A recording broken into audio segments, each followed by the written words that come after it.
Hello everyone, welcome to our channel Bright Cam. I am Pradeep Patel and guys आज मैं start करने वाला हूं टॉपिक एटॉमिक स्ट्रक्चर। यह टॉपिक बीएससी फर्स्ट ईयर के इनऑर्गेनिक केमिस्ट्री का टॉपिक है। इस टॉपिक को आप सभी 11th में भी पढ़ चुके होंगे तथा इस टॉपिक को मैं बेसिक लेवल से स्टार्ट करूंगा ताकि आप लोगों को ये अच्छे से समझ में आ सके। आज के इस लेक्चर में मैं एटॉमिक स्ट्रक्चर के इंट्रोडक्शन तथा इसके हिस्ट्री के बारे में बताऊंगा तथा आने वाले एटॉमिक स्ट्रक्चर से आने वाले वीडियोस में एटॉमिक स्ट्रक्चर से रिलेटेड जितने भी टॉपिक्स थ्योरीज या मॉडल्स होंगे उनके बारे में जानेंगे। इन टॉपिक्स को हम आने वाले लेक्चर में डिटेल नोट के साथ पढ़ेंगे। एटॉमिक स्ट्रक्चर के जितने भी टॉपिक्स हैं उनके वीडियोस आपको मेरे चैनल के playlist BSc first year in organic chemistry में मिल जाएगा। आप सभी अपनी यूनिवर्सिटी के सिलेबस के अनुसार एटॉमिक स्ट्रक्चर से रिलेटेड जो भी टॉपिक्स हैं उसे मेरे चैनल के प्लेलिस्ट में जाकर देख सकते हैं। एंड गाइस, इस चैनल पर जो भी नए आए हैं वो प्लीज़ चैनल को सब्सक्राइब कर दें तथा अपने फ्रेंड्स दोस्तों के साथ इसे शेयर जरूर करें तथा बेल आइकन को क्लिक करें ताकि आपको इसी तरह वीडियोस मिलती रहे तथा नोटिफिकेशन प्राप्त होते रहे। ठीक है, तो चलिए स्टार्ट करते हैं आज का topic atomic structure. Atomic structure को हम फिजिकल केमिस्ट्री के अंतर्गत पढ़ते हैं तथा यह फिजिकल केमिस्ट्री के ऐसा पार्ट होता है जहां पर हम एटम के स्ट्रक्चर को डिटेल में अध्ययन करते हैं। एटम शब्द का सर्वप्रथम प्रयोग हमारे भारतीय दार्शनिक इंडियन फिलोसोफर महर्षि कणाद ने किया था तथा इनका मानना था कि सभी ब्रह्मांड के जितने भी पदार्थ हैं वो अत्यंत छोटे छोटे इंडिविजिबल यानी कि अविभाज्य कणों से मिलकर बने होते हैं जिन्हें एटम्स या परमाणु कहते हैं। उसके पश्चात फिर ग्रीक फिलोसोफर प्लूटो, अरस्तु, डेमोक्रिटस, ल्यूसियस ने भी यही बताया कि पदार्थ अत्यंत छोटे छोटे इंडिविजिबल कणों से बने होते हैं, उन्हें एटम्स कहते हैं। ये जो परमाणु का एटम्स नाम है ये इन्हीं वैज्ञानिकों ने ग्रीक फिलोसोफर ने दिया था तथा एटम्स एक ग्रीक वर्ड है जिसका मतलब होता है इंडिविजिबल। इसके पश्चात फिर विभिन्न वैज्ञानिकों ने अपना मत प्रस्तुत किया। उनमें से सर्वप्रथम जॉन डाल्टन थे जिन्होंने 1808 में अपना एक एटॉमिक थ्योरी दिया, डाल्टन एटॉमिक थ्योरी। इस थ्योरी में भी जॉन डाल्टन ने बताया कि जितने भी पदार्थ हैं वो अत्यंत छोटे छोटे अनडिविजिबल कणों से मिलकर बने होते हैं जिन्हें एटम्स कहते हैं तथा डाल्टन ने बताया कि जो एटम है वो सबसे स्मॉल या सबसे छोटे अणु होते हैं। इसके पश्चात फिर जब फंडामेंटल पार्टिकल इलेक्ट्रॉन प्रोटॉन का डिस्कवरी हुआ तब डाल्टन का जो एटॉमिक थ्योरी है वो फेल्ड हो गया। इसका फेल्ड होने का कारण यह था कि उस समय तक अच्छे माइक्रोस्कोप नहीं थे तथा जैसे जैसे माइक्रोस्कोप का डिस्कवरी होते चले गया उसके बाद एटम्स के अंदर और खोज होती गई तथा और नए नए पार्टिकल्स की खोज होते चले गई। फंडामेंटल पार्टिकल की खोज होने से वैज्ञानिकों को यह पता चल गया कि एटम ही सबसे छोटे पार्टिकल नहीं होते बल्कि एटम से भी और छोटे छोटे पार्टिकल होते हैं जैसे इलेक्ट्रॉन, प्रोटॉन, न्यूट्रॉन। इलेक्ट्रॉन का खोज विलियम्स ब्रूक्स, मोलिकन्स, जे थॉमसन तथा प्रोटॉन का खोज ई गोल्डस्टोन तथा न्यूट्रॉन का खोज जेम्स चैडविक ने किया था। फंडामेंटल पार्टिकल की खोज होने से सभी वैज्ञानिकों को पता चल गया कि एटम से भी और भी छोटे छोटे पार्टिकल होते हैं जिन्हें इलेक्ट्रॉन, प्रोटॉन, न्यूट्रॉन करते हैं।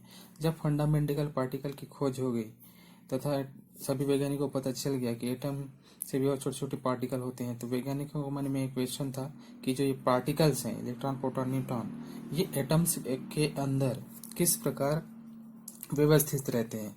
तो इसको समझाने के लिए फिर विभिन्न वैज्ञानिकों ने अपने मत प्रस्तुत किए तथा अपना एक एटॉमिक मॉडल प्रस्तुत किया। उनमें से वैज्ञानिक थे थॉमसन, ने अपना मॉडल प्रस्तुत किया, थॉमसन मॉडल। उसके पश्चात रदरफोर्ड ने अपना रदरफोर्ड मॉडल, तथा बोर्स ने अपना बोर्स मॉडल, तथा समरफील्ड ने अपना समरफील्ड मॉडल प्रस्तुत किया। इन्होंने एटम्स के अंदर जो fundamental particle electron proton neutron है वो किस प्रकार से व्यवस्थित रहते हैं, इसको इस मॉडल के जरिए इन्होंने समझाया। जब ये मॉडल डिस्कवरीज हो रही थी उस समय कुछ और भी प्रोसेस हो रहे थे। उनमें से है electromagnetic radiation, spectrum of electromagnetic radiation, photochemistry effect, nature of EMR. Nature of EMR के अंतर्गत हम black body radiation, Planck's quantum theory and dual nature of light या electromagnetic dual nature of EMR light पढ़ेंगे। तथा उसके पश्चात dual nature of matter, जिसमें हम de Broglie equation, Heisenberg uncertainty principle, ये सब उस समय डिस्कवरीज हो रही थी। इन डिस्कवरीज की वजह से बोर्स को अपना मॉडल प्रस्तुत करने में सहायता मिली, जिससे बोर्स ने अपना मॉडल इन इलेक्ट्रोमैग्नेटिक रेडिएशन या स्पेक्ट्रम फोटो इफेक्ट की वजह से बोर्स ने अपना मॉडल प्रस्तुत कर पाए। इसके पश्चात फिर हम लोग पढ़ेंगे वे मैकेनिकल मॉडल या quantum mechanical model of atom. इसमें हम hydrogen atoms, Schrodinger wave equation, quantum numbers तथा एनर्जी लेवल डायग्राम, ये टॉपिक्स पढ़ेंगे। तथा उसके पश्चात फिर एटम्स के अंदर यानी एटम्स के अंदर ऑर्बिटल किस प्रकार से फिलिंग किया जाता है उसके रूल्स के बारे में पढ़ेंगे, rules of filling of orbital in atom, जिसमें हम Aufbau principle, Pauli's exclusion principle, Hund's rule of multiplicity ये पढ़ेंगे। तथा लास्ट में हम इलेक्ट्रॉनिक कॉन्फ़िगरेशन पढ़ेंगे। ठीक है। सो गाइस, फंडामेंटल पार्टिकल जो इलेक्ट्रॉन प्रोटॉन न्यूट्रॉन है, इसके बारे में हम थोड़े से उसके हिस्ट्री एंड उसके थोड़े प्रॉपर्टीज के बारे में जानते हैं। ठीक है। तो जो इलेक्ट्रॉन है उसका सर्वप्रथम खोज विलियम क्रूक्स, मूलिकन तथा जे थॉमसन ने किया था, तथा प्रोटॉन को ई गोल्डस्टीन तथा न्यूट्रॉन को जेम्स चैडविक ने। तो चलिए देखते हैं सर्वप्रथम इलेक्ट्रॉन का खोज या डिस्कवरी। इलेक्ट्रॉन की खोज कैथोड रे एक्सपेरिमेंट के द्वारा किया गया था, और ये जो कैथोड रे एक्सपेरिमेंट है ये विलियम क्रूक्स ने सर्वप्रथम किया था। ये जो कैथोड ट्यूब है इसमें दो इलेक्ट्रोड होते हैं, कैथोड एवं एनोड। ये दोनों इलेक्ट्रोड को बाहरी किसी विद्युत या बैटरी, हाई वोल्टेज बैटरी से जोड़ दिया जाता है, तथा इसके मध्य में एक लो प्रेशर पर गैस भर दी जाती है, तथा ये एनोड के पीछे की तरफ जिंक सल्फेट से बनी एक फ्लोरेसेंस की परत चढ़ा दी जाती है। तथा जब इस कैथोड रे ट्यूब पर हाई वोल्टेज का करंट, लगभग 10,000 वोल्ट का करंट अप्लाई किया जाता है, तो इससे एक कैथोड रे निकलती है। और ये कैथोड रे के बारे में तब पता चलता है जब जो फ्लोरोसेंस है जिंक सल्फेट का, यहाँ पर एनोड से जब ये किरण निकलकर इसके आगे जाती है, फ्लोरोसेंस पर पड़ती है, तो वहां पर एक चमकदार बिंदु प्राप्त होता है, जिससे ये पता चलता है कि कैथोड यानी कि कैथोड रे उत्पन्न हुई है। और ये कैथोड से निकलने के कारण इसे कैथोड रे कहा जाता है। इलेक्ट्रॉन के अंदर चार्ज के बारे में मूलिकन ने बताया था, तथा इन्होंने बताया कि इलेक्ट्रॉन का चार्ज -1.602 इंटू 10⁻19 कूलम होता है, तथा इस इलेक्ट्रॉन का स्पेसिफिक रेशियो यानी कि ईएम रेशियो या चार्ज मास रेशियो भी कह सकते हैं, इसको थॉमसन ने बताया था। थॉमसन ने बताया था कि इलेक्ट्रॉन का जो specific ratio 1.76 into 10⁻8 coulomb per gram होता है, तथा इलेक्ट्रॉन का जो मास है, द्रव्यमान, वो द्रव्यमान को जे थॉमसन ने दिया, तथा इन्होंने बताया कि इलेक्ट्रॉन का जो मास है 9.11 इंटू 10⁻³ kg होता है। सो गाइस, इसके बाद हम देखते हैं कि इलेक्ट्रॉन का जो मास है इसको किस प्रकार से डिटरमाइन किया जाता है। सबसे पहले हम जानेंगे specific charge. Specific charge 1.76 into 10⁸ coulomb per gram होता है तथा इलेक्ट्रॉन का जो चार्ज है वो -1.6 इंटू 10⁻19 कूलम पर इलेक्ट्रॉन होता है। इन स्पेसिफिक चार्ज तथा चार्ज ऑन इलेक्ट्रॉन से ही हम इलेक्ट्रॉन का मास निकालते हैं। तो mass of electron m is equal to E/E/me, E यानी कि चार्ज ऑन इलेक्ट्रॉन और E/me यानी कि चार्ज स्पेसिफिक चार्ज या चार्ज मास रेशियो है, यानी charge on electron upon specific charge is equal to 1.6 into 1.602 into 10⁻19 coulomb per electron upon 1.76 into 10⁸ coulomb per gram. तो electron का जो मास है वो 9.1094 इंटू 10⁻³ kg तथा 9.1094 इंटू 10⁻⁻28 ग्राम होता है। ठीक है, इसके पश्चात देखते हैं प्रोटॉन। प्रोटॉन को खोज ई गोल्डस्टीन ने किया था तथा प्रोटॉन की खोज है एनोड रे एक्सपेरिमेंट के द्वारा गोल्डस्टीन ने किया था। और ये एनोड रे ये कैथोड रे के समान ही है। इसमें भी एक ट्यूब होता है जिसमें 2 इलेक्ट्रोड लगे होते हैं, लेकिन इसमें गोल्डस्टीन ने कैथोड इलेक्ट्रोड में कुछ छेद करके उसको यहाँ पर इस ट्यूब में रख दिया तथा इसे हाई वोल्टेज करंट बैटरी से जोड़ दिया।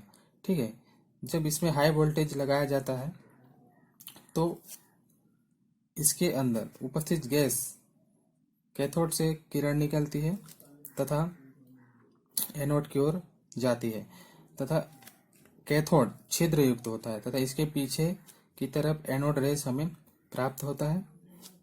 गोल्डस्टीन ने छिद्र युक्त कैथोड का उपयोग करके साबित किया कि जब निम्न दाब पर इलेक्ट्रॉनिक डिस्चार्ज उत्पन्न किया जाता है तो नए प्रकार के प्रकाशित किरणें उत्पन्न होती है, जिसे ये किरणें छिद्र से होकर कैथोड के विपरीत दिशा की ओर गतिशील होती है। इन किरणों को जो धनावेशित कणों से मिलकर बनी होती धनात्मक किरणें या फिर एनोड किरणें कहते हैं।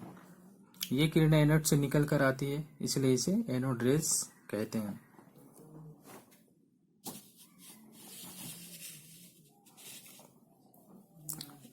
प्रोटॉन का चार्ज ऑन प्रोटॉन के अंदर चार्ज +1602 इंटू 10⁻19 कूलम होता है तथा इसका 1 मोल 96500 कूलम पर 1 फैराडे होता है।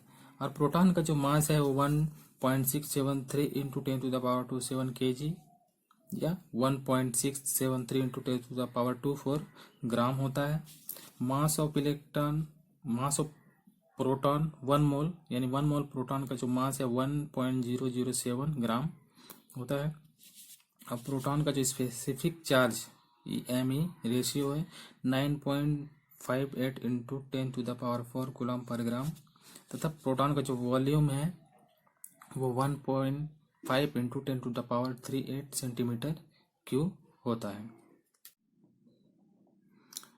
इसके बाद हम देखते हैं न्यूट्रॉन की खोज सर्वप्रथम जेम्स चैडविक ने 1932 में किया तथा इन्होंने एक प्रयोग कृत्रिम तत्वांतरण के अध्ययन के दौरान न्यूट्रॉन की खोज की। जेम्स चैडविक ने 1932 में बताया कि जब बेरिलियम युक्त अथवा अन्य हल्के तत्व पर गतिशील अल्फा कण की बौछार की जाती है तो कार्बन परमाणु में तो जो बेरिलियम है वो कार्बन परमाणु तथा न्यूट्रॉन में परिवर्तित हो जाता है, जिसका द्रव्यमान प्रोटॉन के लगभग सामान्य होता है। आप यहाँ देख ही रहे होंगे कि जब बेरिलियम जो हल्का तत्व है इस पर अल्फा कण की जब बौछार की जाती है तो